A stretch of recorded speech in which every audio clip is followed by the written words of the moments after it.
Okay, welcome back. Project Sunbeam. Right, where we got to? We are right, today I've just been assembling parts back onto the freshly vapor blasted aluminium components. As you can see, they look absolutely fantastic. The difference, it's just a must-have process for any kind of restoration. Yeah, you know, I mean, when you see how things look, I've been vapor blasting and having stuff vapor blasted for years now, and it's the only, you know what, it's the only way forward. You cannot clean stuff to this, you know, to look like this. It has to, it's a bite of the bullet and in it goes. There's a lot of prep involved, as we've said before. You know, my policy is I prefer to block up oilways. Take the time to block certain parts up. It's like I block the top of the speedo drive off, and just various bits, silicon inside, like little. It's like on the shafts here. I had like a piece of rubber pipe on the end of the shafts and stuff. You know, it's.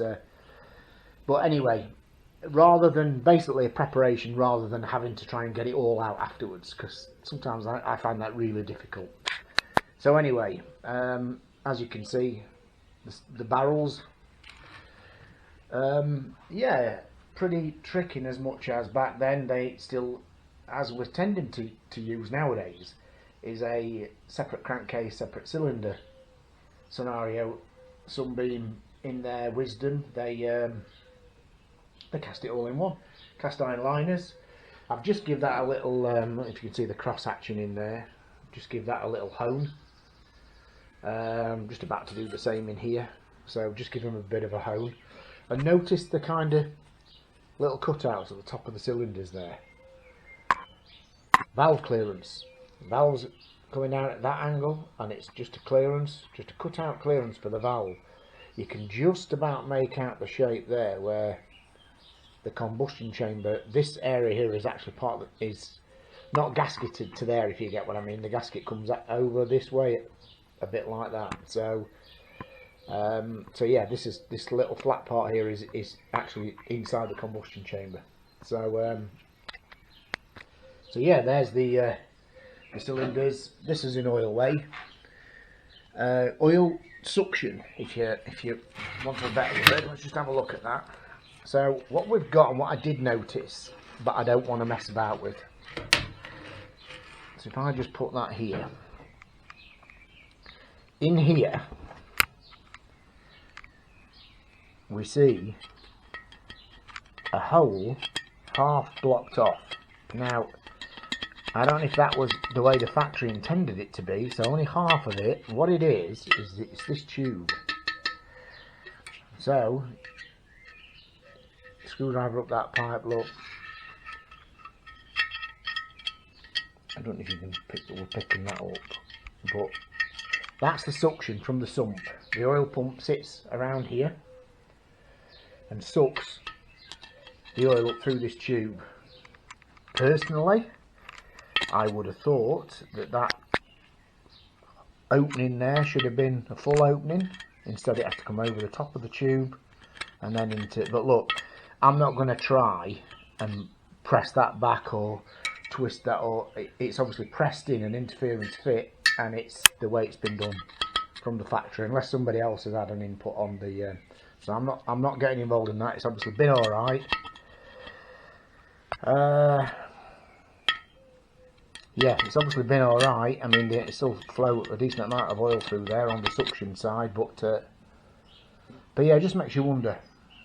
Maybe that's just the kind of engineering head, I suppose. I don't know. Anyway, moving on.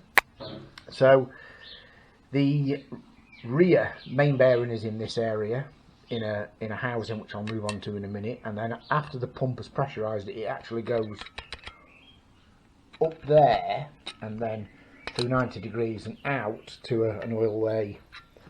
Let's just get to this oil way. So out the oil pump there, through 90 degrees goes up and it comes out here. So then that pressurises the camshaft, and also out to the oil pressure switch. I'll come on to that in a second. So up to the camshaft and the cam followers. So in here also, obviously that's just for the top end, out the oil pump immediately, because the main bearing is part of the oil pump housing, immediately straight into the crankshaft to lubricate main bearings and big end bearings, which are shell bearings. On quite funky, I have to say, we'll move on to that, quite funky aluminium rods. So there we go with the alley rods. Yeah, we've got a 4-ring piston, so we've got 2 oil scrapers and 2 compression rings. The cam followers in question, now this camshaft is quite a bit of wear on this camshaft, so we're changing the cam.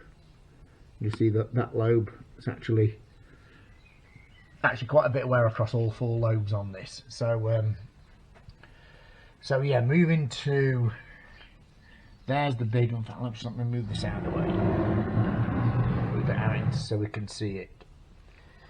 Right, there's the little oil pump.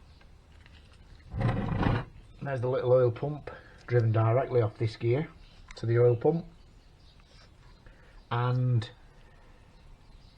as I say, inside the oil pump, which is just there, it feeds directly straight into this main bearing and up into the big ends, across the big ends and down into this. Actually, sorry, no, this one's just splash fed, this bearing on the end here. So this bearing's of a roller type, and that's just splash fed. So all this is ready for the parts washer. You see the old head gasket there. All this is ready for the parts washer. Get it all clean, ready for all going back into our freshly vapor blasted all alley engine. So okay, let's go to, hang on a sec, let's go to, ooh, my finger's in the way, let's go to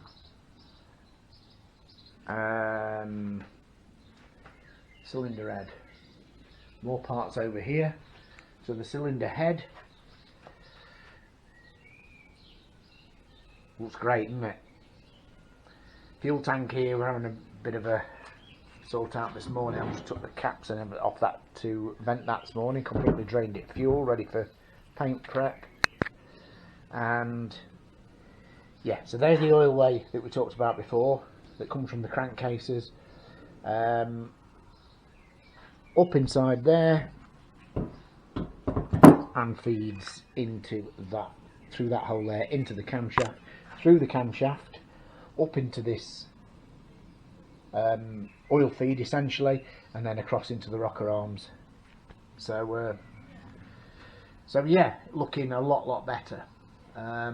Need to get a bit of sense of normality in here again. There's parts absolutely everywhere again, so that's not too bad. I've seen it worse, but anyway, it's just the process. You just get parts away, parts back, stuff, you know, being built. And we've got actually 2 engines on the go in here at the minute. The little C50 project, and obviously this engine. The frame's away at the minute being blasted, ready for its nice new gloss black. So we'll pick it up on the next one and keep you informed and progressing.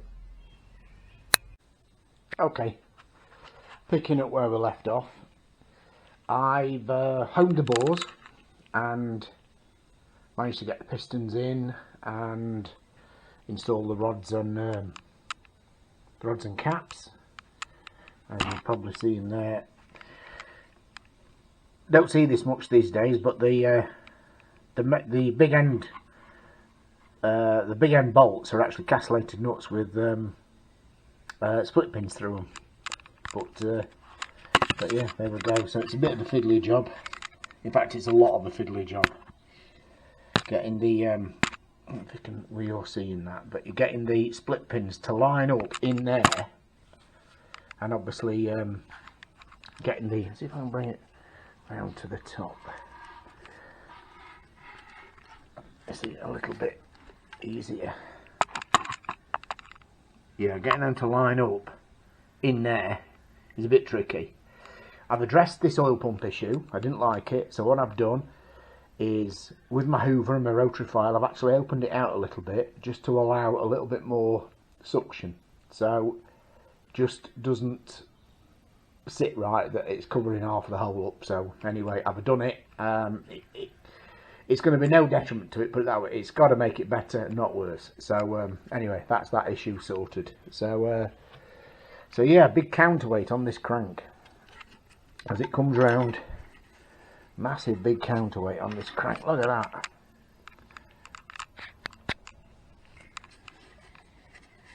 Yeah. So anyway, just get the pistons back to the top. Oh, turn it. There we go. It's getting your hand in to actually turn it. So, okay, moving around here. So this stage is now. That's just the little oil spinner to keep oil, transfer oil off away from the oil seal. So you can see now the oil pump's in there, the actual bearing carrier, and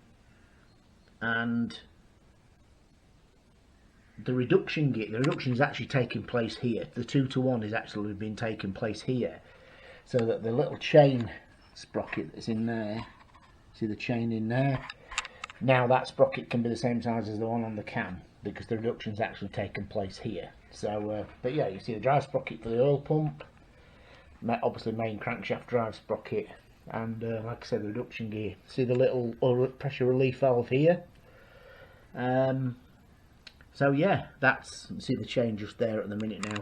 This oil spinner just goes on, needs just tapping to seat it on that taper, and it just has this O-ring on. So yeah, looking good. Building up. So there we go. That's the next stage. So we'll pick it up on our next instalment.